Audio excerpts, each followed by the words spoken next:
Hello friends, आज हम start करते हैं सेट्स।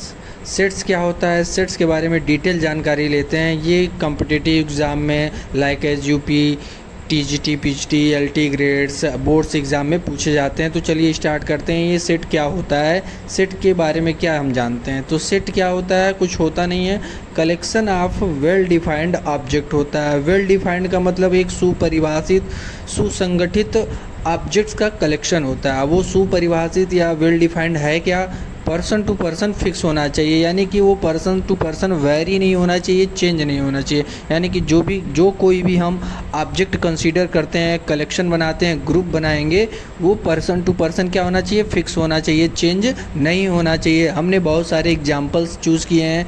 यहाँ पर देखिए आपके पास है पहला एग्जाम्पल, कलेक्शन ऑफ वॉवेल। तो इंग्लिश अल्फ़ाबेट का जो हम वॉवेल का कलेक्शन करते हैं तो उसमें क्या आता है, ए, ई, आई, ओ, यू, यही सब लोग बताएंगे। किसी भी दुनिया के किसी भी आप पर्सन से पूछ लेंगे तो आपको कलेक्शन ऑफ वॉवेल में ए, ई, आई, ओ, यू ही बताएगा। ये पर्सन टू पर्सन क्या है, फिक्स है। तो इसको हम कह सकते हैं क्या, ये सेट्स है। कलेक्शन ऑफ नेचुरल नंबर, तो नेचुरल नंबर को सभी लोग बताएंगे कि 1 2 3 4 ऐसे कहाँ तक जाएंगे, इनफाइनाइट तक जाएंगे। तो ये आपका क्या है, सेट्स है। कलेक्शन ऑफ इवन नंबर की बात करते हैं तो इवन नंबर भी आपका क्या है, सेट्स है। 2 4 6 8 ये सब क्या है, आपके सेट्स है। कलेक्शन ऑफ मंथ की बात करें तो जनवरी, फरवरी, मार्च लगाए दिसंबर तक सभी लोग बताएंगे, क्योंकि इसमें कोई नेम बता नहीं सकता। तो ये पर्सन टू पर्सन फिक्स है, चेंज नहीं होता है। तो इसीलिए जो गिवन एग्जांपल्स हैं ये आपके क्या है, सेट्स। तो एक ही रिमाइंडर कर लीजिएगा, पर्सन टू पर्सन क्या होना चाहिए, फिक्स होना चाहिए। ठीक है, अब हम चलते हैं सेट्स को कैसे रिप्रेजेंट करते हैं ये देखते हैं। सेट को रिप्रेजेंट कैसे करते हैं, उसके रिप्रेजेंटेशन का क्या तरीका है। तो जो भी सेट के अंदर ऑब्जेक्ट्स आते हैं उनको हम एलिमेंट कंसीडर करते हैं। क्या कंसीडर कर सकते हैं, एलिमेंट। जैसे आपके पास एक कलेक्शन है, कलेक्शन ऑफ वावेल, तो वावेल के अंदर आपको कौन कौन से ऑब्जेक्ट्स आएंगे, ए, ई, आई, ओ, यू आएंगे। तो इनको हम कहते हैं एलिमेंट्स ऑफ द सेट, और इनको हम कामा से अलग करते हैं एंड करली ब्रैकेट में क्लोज कर देते हैं, तो ये सेट बन जाता है। सिमिलरली 1 2 3 4 5 जो भी नंबर्स गिवन है, यदि उनको हम कामा से अलग करके एंड करली ब्रैकेट में क्लोज कर देते हैं तो ये बन जाता है सेट। और सेट को रिप्रेजेंट करने के लिए आप इंग्लिश अल्फ़ाबेट का कोई भी कैपिटल लेटर यूज कर सकते हैं, जैसे A, B, X, Y, Z, anything. अब यहाँ पर देखिए सेट ए के अंदर एक एलिमेंट है ए, तो ये ए के अंदर कंटेन हो रहा है, यानी कि ये बिलोंग्स टू कर रहा है, यानी कि A belongs to A. Similarly set B के अंदर 2 कंटेन हो रहा है, तो इसको लिख सकते हैं 2 बिलोंग्स टू बी। बट आप कोई एक एलिमेंट अदर कंसिडर करिए लाइक एज 5, क्या ये बी के अंदर कंटेन हो रहा है, नहीं कंटेन हो रहा है, तो इसको लिखते हैं B does not belongs to A. Simple है कि जब कोई एलिमेंट किसी सेट के अंदर कंटेन होगा तो उसको लिखेंगे बिलोंग्स टू, एंड कोई एलिमेंट्स किसी सेट के अंदर कंटेन नहीं होगा तो उस एलिमेंट को लिखेंगे उस सेट के corresponding does not belongs to. अब मेन हमारा प्रोडक्ट है कि कैसे सेट को रिप्रेजेंट करते हैं, तो उसको क्या तरीका होता है। तो हमारे पास 2 मेथड आते हैं, पहला है कि रोस्टर मेथड एंड दूसरा है आपका सेट बिल्डर मेथड। इन 2 मेथड से हम कैसे सेट को रिप्रेजेंट करते हैं, तो चलिए मैं आपको एक एग्जांपल लेके बताता हूं।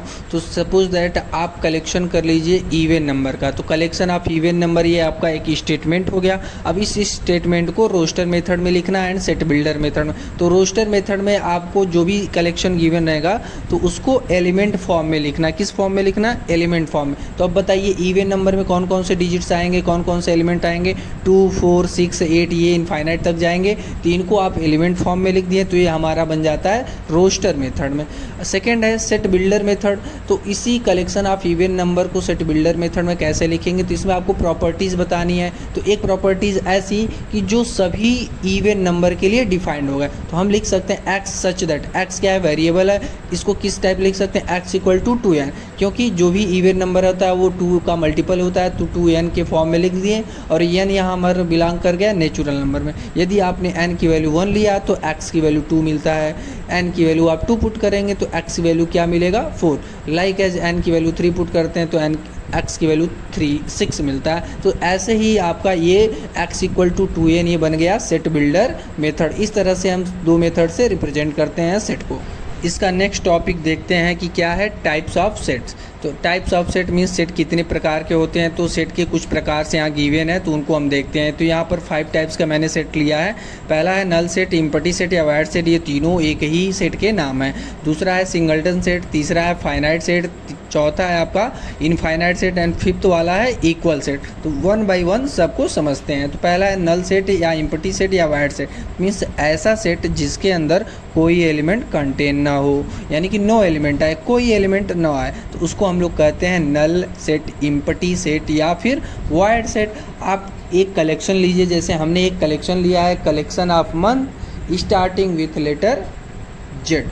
आपको एक ऐसे मंथ का नेम बताना है या फिर ऐसे मंथ का कलेक्शन करना है जिसकी स्टार्टिंग किससे हो, जेड से हो। तो क्या ऐसा कोई मंथ है जिसके पास जेड से स्टार्टिंग लेटर हो? तो ऐसा कोई मंथ नहीं है। तो मीन्स ये एक ऐसा कलेक्शन बन गया जिसके अंदर कोई एलिमेंट नहीं है, तो ये बन जाता है इम्पटी सेट। इम्पटी सेट को लिखते हैं कर्ली ब्रैकेट से, दोनों साइड में दिखा देते हैं, उसके अंदर कोई एलिमेंट नहीं कंटेन करते हैं, या फिर उसको सिंपली आप 5 से दिखा सकते हैं। क्या कर सकते हैं? 5 से। तो कर्ली ब्रैकेट ही रख दीजिए या फिर 5 रख दीजिए, तो ये बन जाता है नल सेट या फिर इम्पटी सेट या फिर वाइड सेट। सिंगलटन सेट की बात करते हैं, ये आपका सेकंड सेट है। तो सिंगलटन सेट में आपका सिंगल एलिमेंट कंटेन होना चाहिए, यानी कि ओनली वन एलिमेंट होना चाहिए। तो आपके पास एक ऐसा सेट होना चाहिए जिसके अंदर कितने एलिमेंट हो? 1 एलिमेंट हो। तो मैं एक एग्जांपल लेके आपको समझाता हूँ कि एक ऐसा सेट कंसीडर करते हैं जिसके अंदर एक ही एलिमेंट आए। तो मैं एक आपके पास एक इक्वेशन गिवन करता हूँ। क्या करता हूँ? इक्वेशन। अब आपके पास है थर्ड टाइप का सेट है finite set. Finite set means ऐसे सेट्स जिनके अंदर के एलिमेंट आप काउंटेबल हो, मीन्स आप उनकी काउंटिंग कर पाएँ, तो उस सेट को हम लोग कहते हैं फाइनाइट सेट। जैसे आपके पास एक कलेक्शन मैंने लिया, कलेक्शन ऑफ वावेल। तो कलेक्शन ऑफ वावेल के अंदर आपका ए ई आई ओ यू ओनली 5 एलिमेंट ही आ रहे हैं जिनको आप काउंटेबल कर पा रहे हैं, काउंटिंग कर पा रहे हैं, तो ये आपका क्या बन जाता है? Finite set. जैसे आप एक 1 2 3 4 लगाए, आप 10 तक एलिमेंट्स कंसीडर कर लीजिए, तो ये भी कैसा सेट है? आपका फाइनाइट सेट है, क्योंकि इसके अंदर के सारे एलिमेंट को आप काउंट कर पा रहे हैं। सिमिलरली इनफाइनाइट सेट को हम क्या कहेंगे? यहाँ पर जिसके अंदर क्या होना चाहिए? अनकाउंटेबल एलिमेंट्स होना चाहिए जिनकी आप गिनती कर ही ना पाए, जैसे 1 2 3 4 डॉट डॉट डॉट कहाँ तक? इनफाइनाइट तक। इसको हम लोग कहते हैं नेचुरल नंबर का कलेक्शन। तो नेचुरल नंबर का कलेक्शन कैसा सेट है? Infinite set. Similarly even number का कलेक्शन भी क्या है आपका? इनफाइनाइट सेट है, यानी कि अनकाउंटेबल सेट है। अब आपका आता है लास्ट एंड फिफ्थ वाला इक्वल सेट। इक्वल सेट को शो करने के लिए आपके पास एटलीस्ट 2 सेट होना चाहिए। तो मैंने पहला सेट कंसीडर कर लिया A equal to 1 2 3 and second set B also equal कर लिया 1 2 3 के। तो यहाँ पर आप देख पा रहे हैं कि सेट A का जो एलिमेंट है वो सेट B के एलिमेंट के साथ मैच हो रहा है, यानी कि 1 1 आ रहा है, 2 2 आ रहा है। तो देन हम कह सकते हैं A equal to B। In case set B के एलिमेंट्स का ऑर्डर चेंज हो जाए तब भी आप कह सकते हैं A equal to B। But आपके पास एक ऐसा सेट कंसीडर करता हूँ, पहला सेट कंसीडर करते हैं 1 2 3 एंड सेकंड सेट कंसीडर करते हैं 1 2 3 4। अब यहाँ पर देखिए सेट बी में एक ऐसा एलिमेंट है 4 जो ए में नहीं है, तो ये इक्वल सेट नहीं है। तो मीन्स इक्वल सेट होने के लिए आपको क्या होना चाहिए? दोनों सेट के एलिमेंट्स का सेम होना चाहिए, यानी कि जो सेट ए में एलिमेंट्स आए वही सेट बी में भी एलिमेंट्स आने चाहिए, तभी हम कह पाएंगे इक्वल सेट। आपको वीडियो अच्छा लगा तो वीडियो को लाइक करिए, चैनल को सब्सक्राइब करिए और बेल आइकन को प्रेस करिए। थैंक